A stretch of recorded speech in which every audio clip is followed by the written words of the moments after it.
Nirvana on 919. Now, if you're thinking, why did I play that? That's for Arjun Rao. He and I share the last name. The same last name, but he's in the studio with me for his book. It's called Third Best. Generally, we have like the best, the second best. Why the third best? Aishwarya, you need to read the book to figure that one out.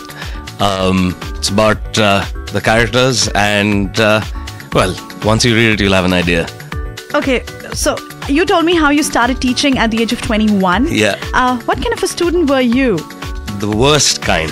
So were you like the worst best? I think when I meet my old teachers and I tell them I'm teaching, they all start laughing because they don't believe me. They think I'm still lying. And you started teaching at the age of 21. I still cannot get over that. Well, I think it's part of my not being able to have got over being in school, loving sitting at the back, and you were like a backbencher? Oh, throughout. And what kind of grades did you have? Surprisingly, not bad.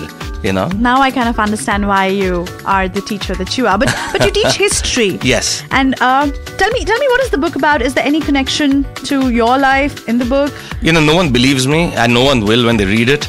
But I think it would be difficult for me to deny that having studied at a boarding school and now teaching at one, it hasn't influenced the book at all. But nothing that is in the book has actually happened to anybody, or any of the incidents are real. Not at all? None at all. No one will believe me. They'll all keep finding people that things happen to, especially my friends who are insisting that everything in this book has happened to one of them. Wow. But, okay, let's get to the characters of the book. Who's the central character? What is the book about? Well, it's about three boys growing up in this co-ed boarding school, and principally it's about their life at this school. Okay. And what is the school called? It's called Shoremount. Okay. Completely fictional. Okay. No resemblance to any... No resemblance to any school that I have studied at or lived or work at now. Okay. I needed a school to set this story, and I needed opportunities to get these boys into trouble, so I made it a co-ed school. No easier way of getting boys into trouble. I needed secret passages that they could go down and quietly smoke cigarettes, so I created them. Dead Poets Society, that comes to my mind, the movie. Dead Poets Society is close to my favorite film. It's mentioned in the book, and I love that story. And I think people who like that film will, I think, enjoy this book. Wow. So how many years of work has gone into putting this book together? I wrote bits and pieces of this over 2005 and 2006. I originally thought of this as a play, which is why there's so much dialogue in the show, in the book. And later my editor said, please describe the place and the people. And you just can't have people talking to each other all the time. So I said, yeah, okay. So I removed some dialogue and I put in, hairstyles and things. So 2005 to 2011. When I finally started writing this, that show that I had thought of, I realized that no school in the right mind would let me put on this show. And so I decided to just keep writing. And subsequently I found that, the characters started doing all sorts of weird things. And I found them, really growing with me. I finished it sometime in 2009, which is when I really wrote it completely. And I submitted. My publishers got in touch. I didn't believe that it was a publisher who was actually calling me when they first called. And but they did. They said we like it. I said woohoo. Wow. And here we are. And the book reading happens this evening, right? Yes, this evening at the Crosswood Bookstore on Residency Road at 7. Wow. So what you need to do is, if you think you want to read the book or if you want to see Arjun in person, go ahead, drop by, pick up the book and hear him pick out his favorite bits of the book.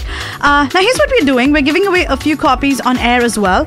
And what I've done is, he sent me this long list of songs, okay? It was exhausting to go through it. But we've got about 3 songs from that list put together in a quick sound clip for you. And these are songs which are relevant to the book. Is that right? Yes. Either characters are listening to them, or the lyrics are there in the story, or someone singing the song.